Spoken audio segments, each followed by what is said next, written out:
4 years ago, I ran across America. I averaged 51.5 miles a day for a top 10 fastest crossing and the first ever by a blind person. I'm coming to you with a 60-part episode series.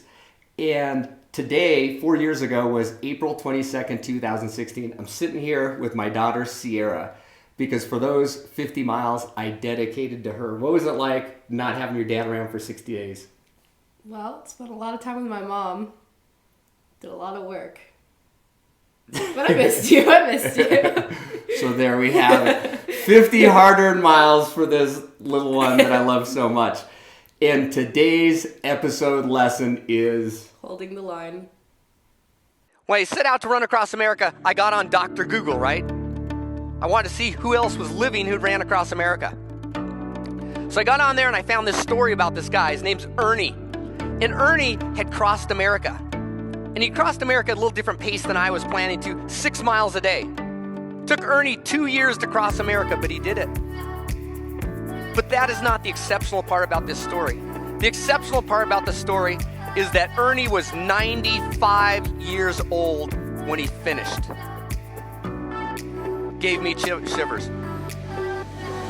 And when I heard about this, I wrote Ernie a note and I said, I got to learn from this guy.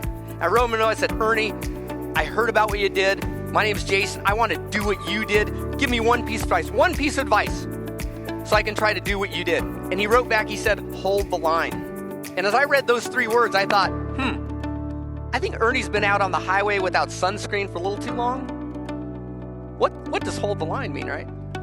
So I wrote back and I said, Ernie, what do you mean by hold the line? That's where the true wisdom came. And Ernie said, Jason, when you're out there, you're going to run against traffic. Because you need to be able to tell, or at least something, whether or not you're going to get hit by a car. And you run on that white line, Jason. And that white line is your piece of real estate in this world. Nobody is allowed on your white line. And as I read that, I thought, Ernie is telling me to play chicken with a semi. And when I first left Los Angeles, I did not hold the line. I jumped off of it, let the people from La Laville, drive on it. But after 2 weeks, I was injured, I was battered, I was beaten, and I was on a road in Arizona, and there was no place except the white line. There was a guardrail, a 6-foot embankment, and there was a semi coming at me. I knew because I knew the sound, and I could feel it in the road. And I put my head down, and it was my turn to hold the line. I put my head down and started thinking, Ernie, I hope you were right. And it was getting louder, and I could feel the air, and then both hands are going, then I'm screaming, please don't kill me, please don't kill me. And that semi went in the other lane, tooted its horn of encouragement, and passed me by, and I held the line. But I submit to you, Ernie's story is not about some white line out on America's highways. Each one of us has a white line, and that white line is integrity. Ernie is telling each and every one of us to hold that line. Do the right thing. Sometimes doing the right thing is going to be the most difficult thing you will do today.